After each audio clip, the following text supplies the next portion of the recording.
എന്റെ അമ്മോ, എന്റെ ജീവിതത്തിൽ ആദ്യമായിട്ടാണ് ഞാൻ ഇങ്ങനെ സംഭവം കാണുന്നത്. വളരെ ഓണസ്റ്റ് ആയിട്ട് പറയാനാണെങ്കിൽ എന്റെ സ്വന്തം സിനിമ കുമ്മാട്ടിക്കളി പോയി ഇരുന്ന് കണ്ട് എന്റെ സമയം വേസ്റ്റ് ആയെന്ന് വിചാരിച്ച ആളാണ് ഞാൻ. ശശിയെ എന്നാണ് ഈ പറയുന്നത്? ഇവനെന്താ തലയ്ക്ക് നല്ല സുഖമില്ലേ? വെരി വെരി ഓണസ്റ്റ്ലി നിയന്ത്രണം വെള്ളോച്ചണ്ടാ രാവിലെ. JSK അല്ല, ഐ എം ടോക്കിംഗ് അബൌട്ട് കുമ്മാട്ടിക്കളി ഇറ്റ്സെൽഫ്. കള്ളപ്പന്നി. എന്നിട്ട് കാര്യം എന്റെ പെർഫോമൻസ് വളരെ മോശമായിരുന്നു. അപ്പൊ താൻ ആരാണെന്ന് സ്വയം ഒരു ബോധം ഉണ്ടല്ലോ. നന്നായി. Movie was not the best. ഇപ്പൊ കറക്റ്റ്, അല്ലെങ്കിൽ പിള്ളേച്ചൻ നുണ പറയുന്നതായിരിക്കും. സോ അതെ, ഞാൻ തന്നെ ഇതിനെപ്പറ്റി അഹങ്കാരം പറയല്ലോ. അതിന്റെ കുറച്ച് ഭാഗങ്ങൾ കണ്ടിട്ട് ഹോ, എനിക്ക് എന്നോട് തന്നെ ബഹുമാനം തോന്നിട്ട് ഞാൻ കുറച്ചേരം എഴുന്നേറ്റ്.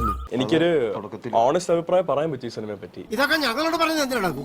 അവന്റെ വാചകടിയിൽ വീണോന്റെ ജീവിതം നായനക്കി ഞാൻ പറഞ്ഞില്ല, അതുകൊണ്ട. പക്ഷെ ഞാനിന്നൊരു ആക്ടർ നാട്ടുകാർ സ്വീകരിച്ചാൽ, അവസരം കിട്ടിയാൽ എനിക്ക് എന്റേതായ ഒരു ഡെവലപ്മെന്റ് കർവ് ഉണ്ട്. അതിലൂടെ ഞാൻ ഇപ്പൊ പൊയ്ക്കൊണ്ടിരിക്കുകയാണ്.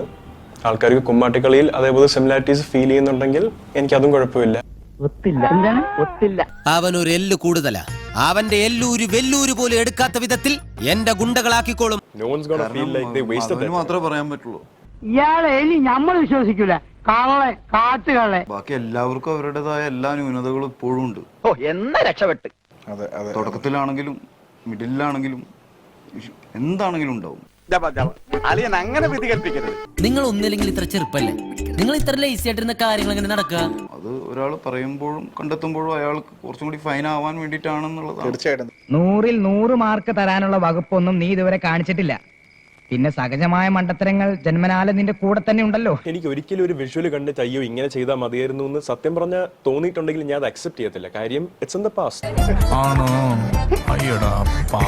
മേലാൽ ഇത് ആവർത്തിക്കരുത്. ഞാൻ ഫിസിക്കലി ഗ്രോ ചെയ്യുന്ന ഒരു പ്രായം. എനിക്ക് 26 വയസ്സായതേ ഉള്ളൂ. ഞാൻ ഒരു ആഗ്രഹം പറഞ്ഞതേ ഉള്ളൂ, അതിന് സമയമുണ്ടല്ലോ. ഇപ്പോഴല്ല, ഷൈൻ ചേട്ടൻ ഇനി ഒരു 15 വർഷം കഴിഞ്ഞ് നോക്കിയാൽ മതി. നമ്മുടെ ഏജിലുള്ള പിള്ളേർക്ക് കോമ്പറ്റീഷൻ ആവാനുള്ളതാണ് ഇപ്പോഴും. അത് പറയല്ലേ, പ്രത്യേകിച്ച് നീ. അക്കരെ നിൽക്കണ പശുവിനെ കണ്ട് ഇക്കരെ നിൽക്കണ മൂരി മുക്കറ ഇട്ട പശുവിന് ചെന പിടിക്കില്ല. ഇനിയെങ്കിലും ഒന്ന് മനസ്സിലായി.